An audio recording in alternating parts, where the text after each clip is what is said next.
Hi everyone, I just want to start this video off by saying I'm sorry, but I don't think I'm going to be doing my Danganronpa analysis videos the way I wanted them to. I think instead, I'm just kind of like, I'm going to follow my plan on what characters I want to do, but I think instead I'm going to kind of take the Ari Zakamatsu approach and kind of just upload them when I feel like they're ready, because I feel like it's too much stress to try and get a video out every 2 weeks, and I know that sounds dumb, but like I have a lot of other stuff to do. So I think it's just gonna kind of be like, whenever I can get them out is when I'm gonna try and get them out. Because lots of those videos I personally feel are rushed, and I feel like I could have done better on them. So I might end up redoing my Mahiru Koizumi, Iruma Miu, Saionji Hiyoko, and then the other characters as well. Anyways, I decided to make a Danganronpa tier. Yeah, anyways, this video is just my personal opinions on every Danganronpa character. Why like this one's just a tier list, and I might explain kind of why I like them, why I don't like them. Let's get on with the ranking.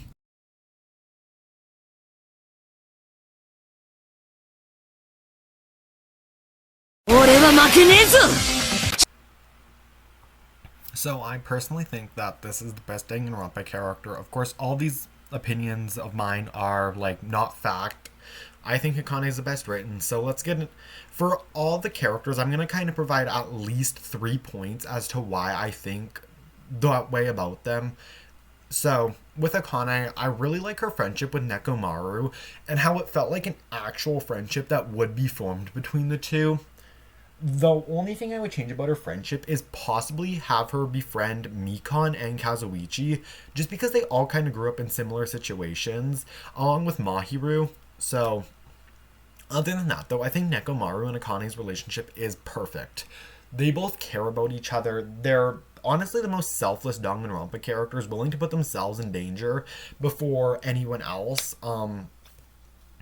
They're shown not really to care who you are or where you come from, but they care more about who you will become and like who you're going to be, basically. Like, they don't care if you're poor, if you're rich, if in their case, if you're a woman, a man, anything in between. They don't care if you're the bi queen Akane or the gay king Nekomaru. They don't care that about your skin tone. They don't care about anything like that. They don't care about how rich or poor you are. They don't care about your status. They don't care about like if you've had run-ins with the law. They don't care if you've had previous medical history, like in the nicest way possible.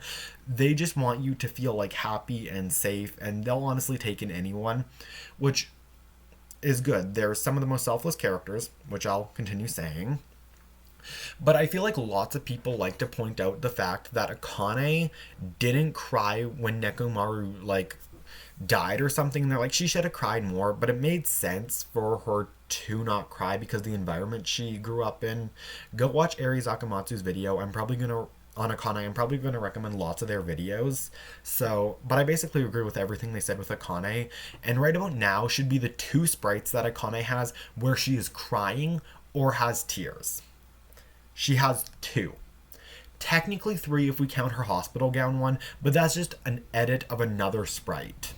She has 2 crying sprites. She has 4 angry, I believe. Then the rest of hers are either happy. I believe she has 1 where she's smiling. Then almost all the other ones are neutral or semi-aggressive, which kind of shows who Owari is as a person.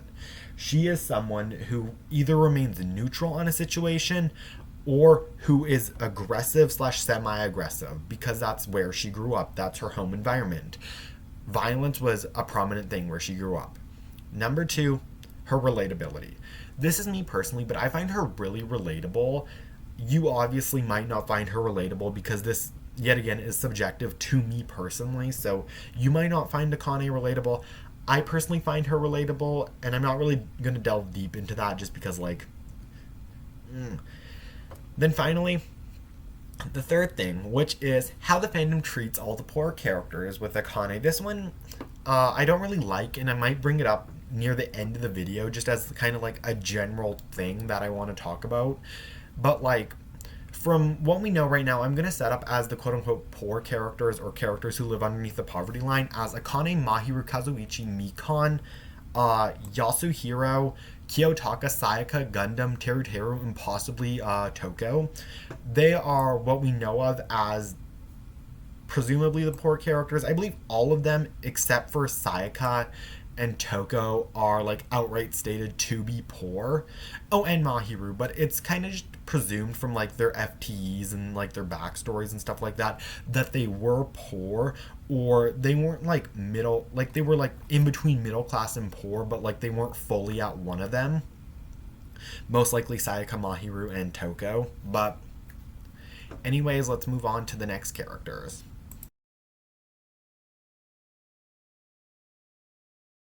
No one would kill a nice person like Mahiru besides a piece of shit menace to society like Fuyuhiko! The next character on this list is Hiyoko Saionji. So her three things is number one, her development. I know her development was kind of cut short, but I will say this and I will continue to stand by this. Her development of becoming a shitty person and trying to become less of a shitty person does make sense. Lots of people like to criticize her for being a shitty person, but she never got developed, which if you do look at it, I think from a narrative standpoint, her development makes the most sense out of her and Fuyuhiko's, because like you don't just realize, oh, I need to work on myself as a person, then instantly do a 180 on your personality like Fuyuhiko did. Like just because his sword wife and died, like you don't just do a 180. It takes time. Saionji actually felt like she was developing at a normal rate a human would, but she died, which I honestly kind of like to kind of show the fandom, like, hey, even if a character does seem like they're developing, there's still a chance they could die. I ultimately do think, though, that Sonya should have died in replacement of Hiyoko, but what's done is done. I can write a Super Danganronpa 2 rewrite if I want to, which I honestly think I might rewrite Super Danganronpa 2 as well as Danganronpa V3 Killing Harmony, just because, honestly, I don't really like Danganronpa V3 Killing Harmony, but I'll probably get into that more later. Anyways, number two, her parallels to Mahiru, which I feel like not a lot of people notice, but they are actually parallels of each other, which I've never heard anyone talk about, but they are. First of all, they're parallels in their social status. Hiyoko is rich and Mahiru is presumed poor, as I just mentioned.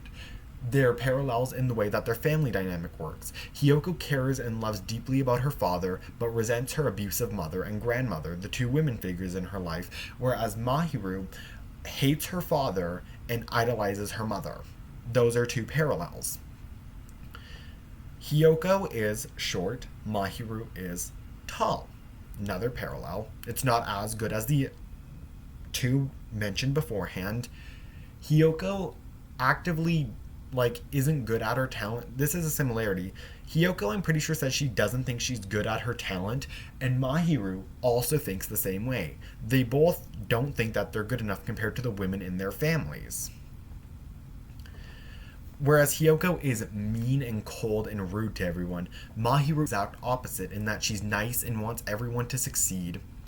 Hiyoko, insults everyone. Mahiru's kind of like, she didn't mean that. They are by all means parallels to each other. They're not as good as parallel like Angie and Tenko being logic and emotion, but they're still parallels, and nobody picks up on that fact. They are literally opposites. Same goes for, in my opinion, Mahiru and Ibuki, their entire friend group. I'm going to put up a little chart right now of how the Mahiru, Ibuki, Hiyoko, Mikon friend group all parallel each other, with the lines being their parallels.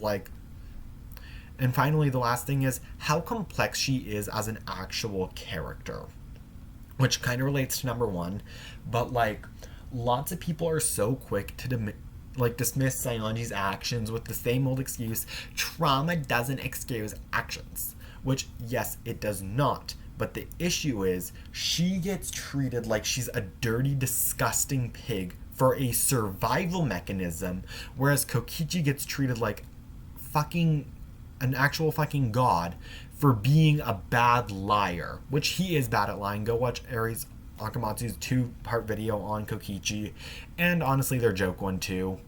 So Saionji is complex as a character. When you've been almost assassinated as a child multiple times, when you're kind of being cut off from people, like, it's kind of obvious that her grandma was an abuser. She wouldn't let Hiyoko do any basic things that a kid her age would do, like tying her own kimono, cooking, cleaning. She had servants for all that. Her grandma presumably didn't let her get out that much, and like, it's never officially stated like her grandma did this, but her grandma also took her away from her father, who's the one positive person in her life. So, like, all this added on together, it makes sense why she would try and push everyone away. She actively tries to push literally the entire cast away from her, with Mahiru and Hajime being the only people who can get to her, because Mahiru was literally the mother that Hiyoko never had, and Hiyoko says that Hajime reminds her of her father. She likes to make fun of, like, how gullible Akane is, how, like, weak Mikan is. She insults Ibuki, who Ibuki honestly just deflects it like a champion.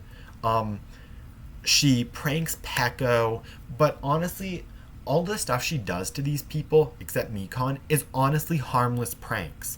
Like, telling Kazuichi, like, he stinks or something isn't gonna, like, make him explode. Like, telling Peko, like, to smile and, like, do the, like, ooh, haha, I was born on a pirate ship thing, ooh, that's so funny, like, that isn't harming anyone. Stomping on flowers and telling Akane to eat them isn't harming anyone.